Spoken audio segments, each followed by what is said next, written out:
So nga pala, today or this afternoon, meron akong cleaning appointment sa isang dental clinic here malapit sa bahay, sa apartment kung saan ako nakatira. So, pupuntahan ko kasi ang hirap makakuha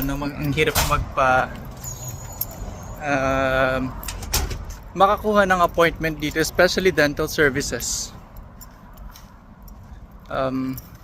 And libre siya kasi I have insurance from the company I work. So yun. Man, it's really hot today. Nilalakad ko lang siya kasi malapit lang naman. Teka, may nagbabike po. Unahin natin.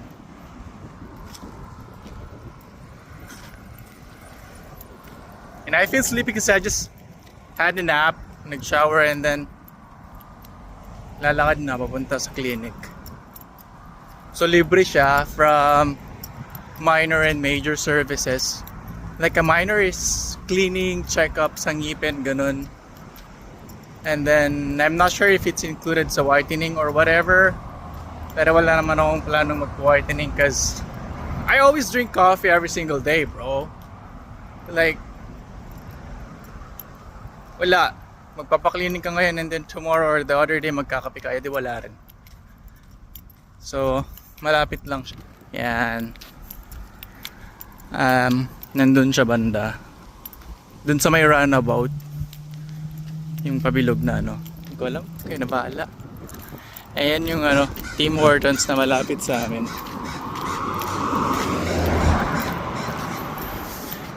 Tim Hortons, yan yung pinakasikat na coffee chain and restaurant dito sa buong Canada. Ang dami nilang branch. Yan.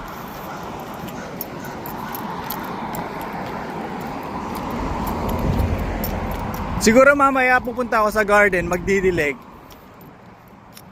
Tapos yung nabili kong organic fertilizer dumating na from Amazon. So baka i-try natin yon. Di pa ako pupunta dun ngayon, like after dental cleaning kasi mainit pa. Siguro after dental cleaning mag-grocery shop ako kasi andyan lang naman siya. No frills. Diyan ako bumibili ng pagkain. Like meat, stuffs and everything.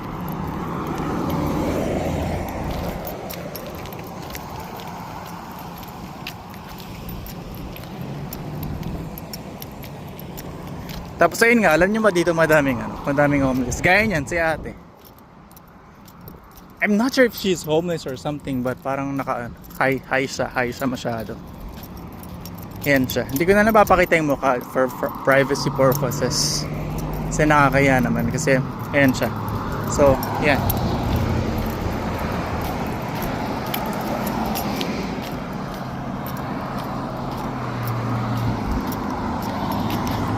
Hindi ko na pinakita yung mukha kasi privacy niya naman niya yun. So ayun.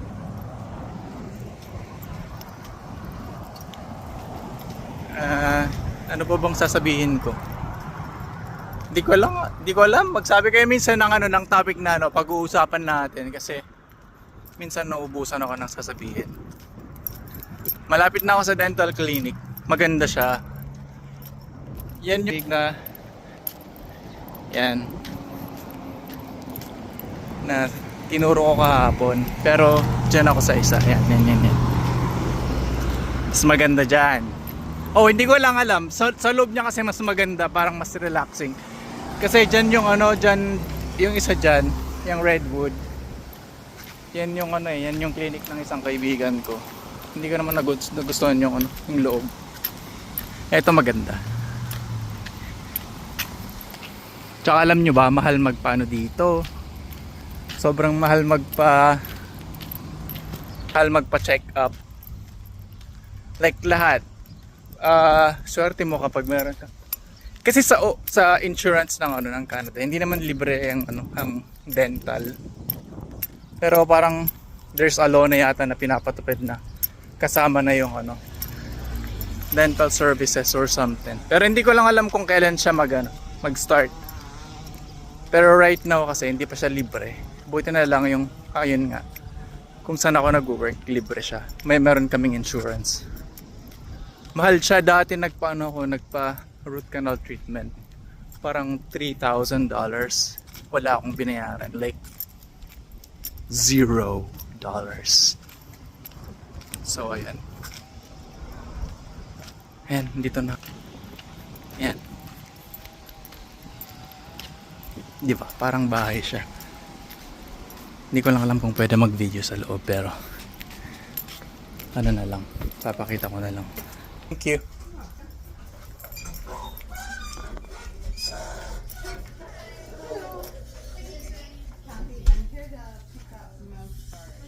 Dito tayo sa reception.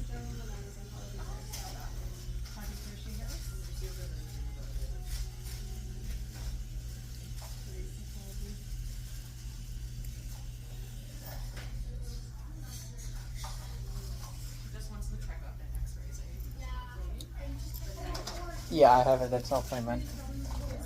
Date, transfiguration. You can have a seat. They'll be with you soon. Sure, thanks.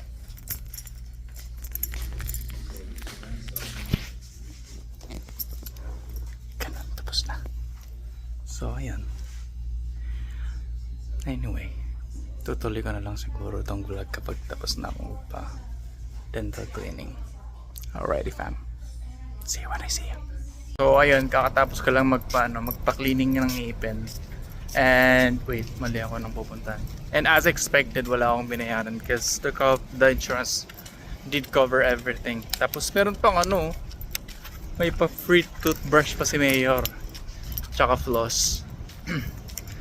Ngayon pupunta tayo sa grocery store kasi wala na akong bigas. And then tignan natin kung magkano. Tapos siguro mga different type cuts of meat. Tsaka alam nyo ba, ang hirap bumili ng dito. Ang hirap magluto ng Pinoy foods, especially yung mga sisig, mga bulalo, ganun. Kasi walang masyadong options ng different type cuts of meat. Nangyayari sa buo. Basta ang hirap niya, ang hirap makahanap ng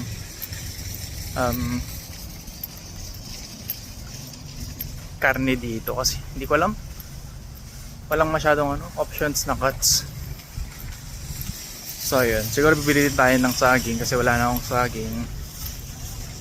May mansanas pa naman ako, tsaka strawberry siguro, fruits. Nahulog yung resibo. So nandito na tayo sa No Frills kung saan ako bumibili ng pagkain. Wait, oh, I forgot. Nakalimutan ko yung luni. Magana na lang tayo. Eto na lang. So nandito na ako sa No Frills. Tignan natin kung magkano yung mga dito. Benta. Lettuce. Hindi na ako bibili niyan kasi meron na akong lettuce.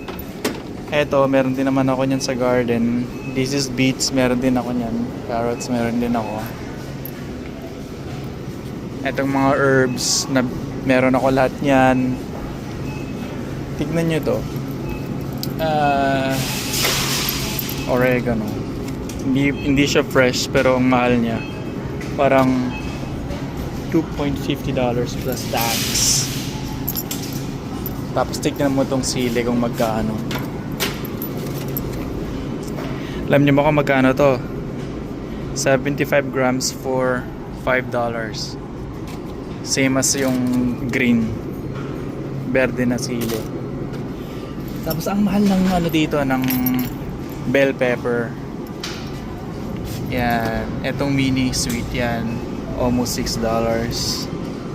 Hindi ako bibili ng sili kasi nakagawa na ako ng chili garlic chili sauce paste ang nakaraan. Bok choy. Tignan mo yung bok choy nila. Ang laki.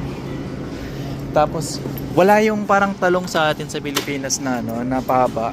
Ito lang talaga yung binibenta dito sa No Frills. Tapos tignan mo naman pre, hindi pa siya fresh, putik na yan. Tapos ito mga na to, $5 na to or $6. Mahal. Bahala ka dyan, hindi kita bibili. Ayan, ito, bibili tayo ng saging. Yung hindi pa masyadong hinog kasi hindi pa naman ako Yan. Okay na yan. Tapos ito, bibili tayo ng strawberry. $5. Ano na siya, almost half a kilogram. Ayan. Itong box na to, $5. Itong ganda What? Yan. Lagi kong tinitignan sa baba kasi minsan hindi siya lamog-lamog na sa baba.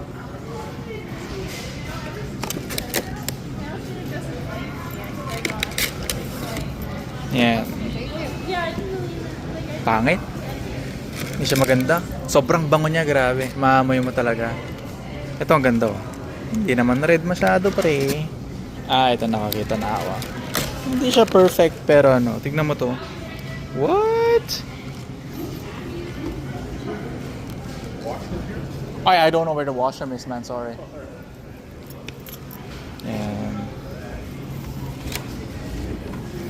Tsaka pagpasensya na yung kuko ko kasi madumi yan galing. Kasi alam niyo naman hardinera tayo ng Canada, di ba?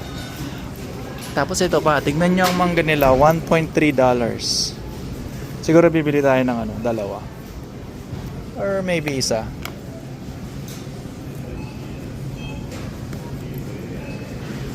Tapos alam niyo yung technique dito, pisilin niyo kasi minsan lamog-lamog na yung binibenta nila. Ayoko naman ng ganun. Ito matigas. Ito. Mas malaki. Hindi. Lamog na din siya. Ito na lang. Ito pwede din. Pero ito mas okay ito. $1.3.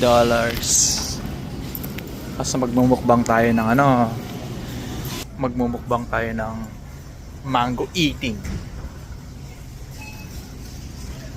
900 ito 907 grams for $8.79. Yung nandun kanina sa likod is $4.99. Okay na yan. Alam nyo ba itong blueberry nung nakaraan like couple days ago, ano lang yan, $3 lang yan. Ngayon naging $6. So hindi ko siya bibili kasi mahal pre. Alam niya naman cheap tayo, sa mga sale lang tayo binibili. Lemon $40 sa isa, 42 pesos isa. Yeah.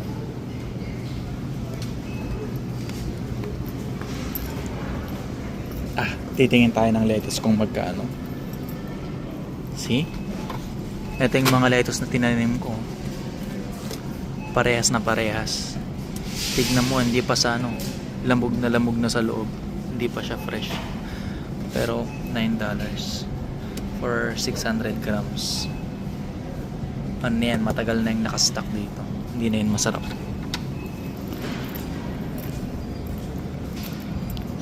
Ito, bumili ako nito nung parang 2 months ago. Tapos tinanim ko siya. Tapos talbos siya. Yun tinanim ko sa garden. Kung nakita niyo napanood niyo sa part 1. Tapos ito yung binili ko, squash, butternut squash. Kinuha ko yung buto niyan, tapos tinanim ko. Boom, tumubo. Alam niyo may bala akong gumawa ng yung tawag doon. Ito yung mga nuts. May bala akong gumawa ng pesto. Kaso nga lang walang pine nuts.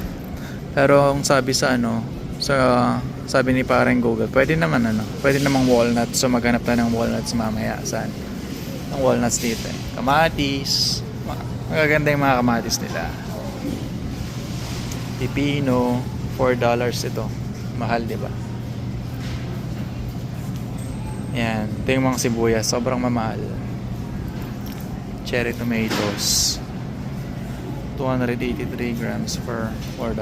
Which is hindi ko bibiliin. Kasi malapit na akong magkakamatis pre. Nakita niyo naman yung garden ko, di ba? Figs. Mahal masyado. $6.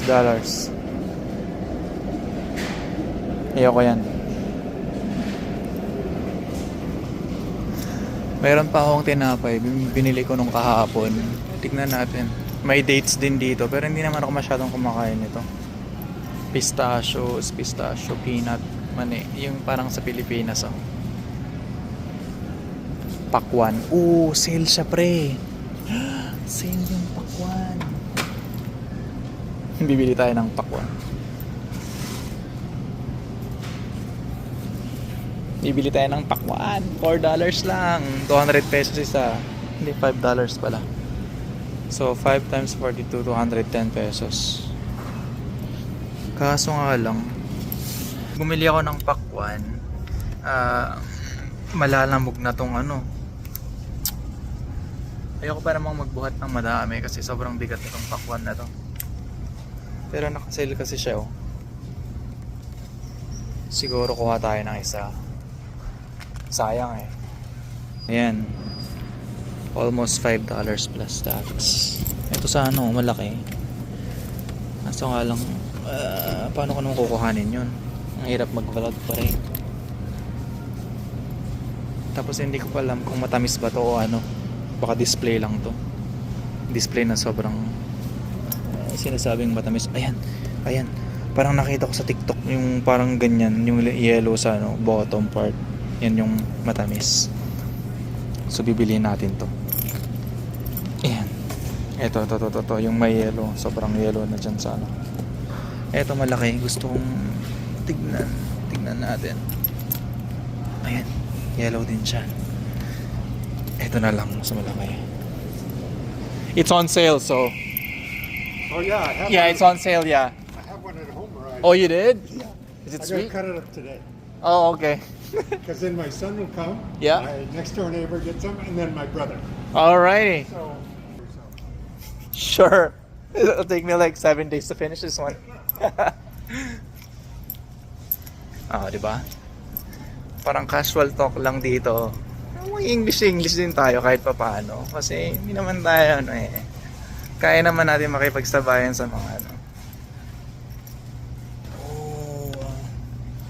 Sale din ng bacon. Parang $4 isa. Alam nyo ba, tumaba ako. Kasi, hindi ko alam, hindi naman ako masyadong kumakain na. Pero, parang, I gained 5 kilograms in just the span of 1 year, almost a year. $4 to $3.97. Pero may bacon pa ako sa bahay, sa apartment. Sayang. Parang $6 ko yata nabili yung bacon. Alam niyo ba ang agenda natin ngayon is bumili ng karne. Putik na yun ang dami ko nang nabili. Kaya ayoko nag-grocery kasi kung ano-anong binibili ko. Tingnan mo. Ito yung sinasabi ko sa inyo na ito yung sa manok. Meron pa akong manok doon. Pero kung gusto kong magbulalo, hindi ako makakapagbulalo kasi ganito lang. Ito yung beef nila. Tapos hotdog, manok. Meron pa ako niyan sa bahay. Tignan nyo yung wings. $13 times nyo sa 42 or 40 na lang. Almost 600, 500. Hindi ka makakapagsisig dito kasi wala namang pork belly. Pero may ground meat. Ito steak. Ito lang yung ano nila. Ito beef bracing rib. Bakit naman ako bibili ng $30? Bakit naman ako bibili ng $30 na beef? Putik na yan. Kahit di ako makakain ng beef, hindi ako bibili. Hindi ako gagastos ng $30. So, hindi tayo magkakarne ngayon kasi walang Ayun, sobrang hirap niya. So, pag uwi ko sa Pilipinas, hindi ko alam kung kailan kakain ako ng sisig pre. Ito hotdog, sale pero mahal pa rin, $6. Hindi naman ako masyadong kumakain yan. Tapos basta nakabili ako ng pakwan. Oh yes. Dami-dami kong salita, baka makalimutan ko kung ano yung dami-dami ko nang sinabi, baka mamaya makalimutan ko talaga kung ano yung agenda ko today. Rice. Yun yung bibili natin, rice. Pero nabibigitan na ako. Ito yung rice section.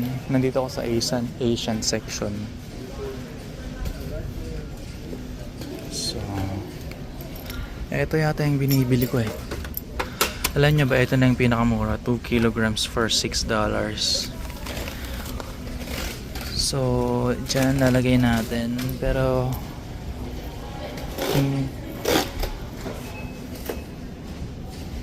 yan. Ito yung ano, inaros kaldo. Parang malagkit. Yan. $9. Magkano yung soy sauce sa Pilipinas? Kasi dito, meron akong 1 liter na Marca Piña soy sauce. Cost around $3.29. So, mga ano na yan, 130 plus 130 pesos. So, hindi ko alam kung magkano to sa Pilipinas. Itignan ko mamaya sa Google, tapos i-compare natin. Wala pang Jufran dito, pre. Ano ba yan? Ano to? Parang ano bang brand to? Hindi ko maintindihan. Bastos naman. Cock brand. Cock brand daw. $5. Hindi ako bibili niyan. Hindi ko alam kung anong gagawin ko dyan. Ayusin natin. Pinamili natin. Ayan. So, yung soy sauce, 3.30 times nyo sa 40 na lang kasi minsan umabot sa 42. Around 120 to 125. 120 to 130. Tapos, itong 2 kilograms na na bigas, long grain, $6 so 120 pesos. 60 pesos per kilo. Not bad eh. Kasi mahal ang bigas sa Pilipinas. So ito yun. I think sinasabi ko pickles. So meron na akong pipino na tinanim. Tapos meron na din akong dill na tinanim. So pwede na mag-pickles. Asin tsaka ano na lang. Asukal, asin, suka, tsaka tubig. Yun lang naman yung pickles eh. Peanut butter meron pa ako. Ice cream meron din ako. Alam niyo, dami-dami ko. May ice candy pa ako sa bahay, sa apartment. Hindi ko naman nakakain. Kaya ayokong pumupunta dito sa supermarket kasi. Ito sa supermarket kasi. Kung ano nung binibili ko, hindi ko naman kinakain. Alam mo yun, nag-expire na. Tapos, expired na siya, hindi ko pa nagagamit. Shiban. Around 45 pesos. Masarap to. Yan yung lagi kong binibili. And then 100 calories lang yata yan compare sa Mr. Noodles na 500 calories. Nandito tayo sa mga ganyan. Dito sa aisle na to. Nor Cubes. Tingnan mo naman ang Nor Cubes kung magkano to. Etong Nor Cubes. 120 pesos. 3.29. 120 pesos. Hindi ko alam kung magkano to sa Pilipinas, pero feeling ko mas mahal siya dito. Pero ako niyan sa bahay, bumili ako sa Walmart. Kaya yun. Ito naman mga spam, mga around 200 pesos isa frozen pizza. Oh, binibili ko dito sa No Frills. Alam nyo kung walaan nyo, chicharon for $2.3, $2.29, around 80 pesos. Kaso nga lang hindi siya masyadong masarap. Hindi ko alam. Ang dami ng betchin pre. Kung sino man may-ari nito, Lapid Choice. Bawas-bawasan mo naman ng betchin mo, uncle. Daming betchin nito, uncle. Alam ko malinam namang betchin, pero kalma ka lang sa betchin. Meron pa ako niyan sa bahay, kalahati. Hindi ko kayang kainin yung buo kasi mabetchin. Mamaya, mabechinan tayo ng wala na akong chips. Oh, yung nuts pala na hinahanap ko. Teka, maghanap tayo ng nuts. Yan yung nuts. Walnuts. Tingnan mo, pati walnuts wala dito. Paano naman ako gagawa ng pesto sauce? Grabe naman. Mixed nuts. Ito. Mixed nuts for $6. Yan. Pero may walnuts ba to? Oo, meron. So, konti lang yung walnuts dyan. Cashew nuts, $5. Anong wasabi? Mani na may wasabi. Ano naman kayang lasa nun?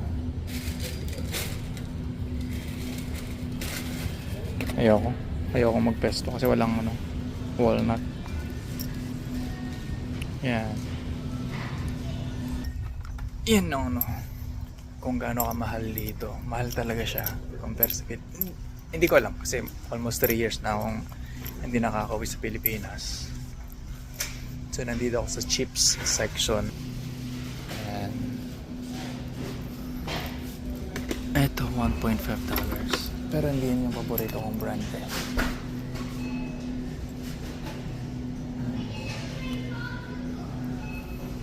Hindi ko lang alam kung nasan siya. Wala yata siya dito. Guys, sawa na ako dito. Nakakasawa naman kasi to. Para mas masarap pa tong no name na brand. Ayan. So ayan lang. Tapos frozen food. Diyan siya. Mga ice cream nandyan. Oh, alam ko na. Kasi iba siya. Ito yung supermarket dito. Yan.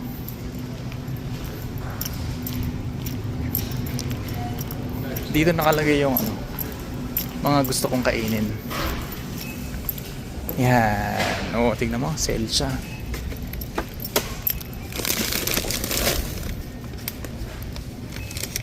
₱120. Parang sakit naman nun. Mahal naman. Ano ba yan? Minsan may sale dito eh. Rock and salt vinegar. Ito $5. Ito $4. Tatry natin to. Hindi ka pa na-try ito eh. ₱120. 125 sabihin mo na. Ito. So ito lang yung binili ko ngayon. Kasi rice naman talaga yung inano natin. Meron akong banana chips, watermelon. Tignan natin kung matamis yan. Ano ba to? Tapos mangga. Ito yung mangga tsaka strawberry na $5. Tingnan natin kung magkano yung total. Mag-check out na ako. Self-checkout.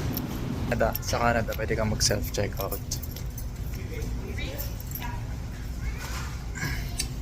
So, ganito. Dito may yung start. Tapos ikaw na mag-scan. Scan. Tapos itong banana. So kapag ganito, no barcode siya. May barcode kasi ayaw niya. Tignan natin. Ayaw niya. So no barcode. I-enter mo yung code 4011. 4011. Done. Yan. Yan siya. $1.2 for 6. Lalagay mo siya dyan. Tapos yung rice.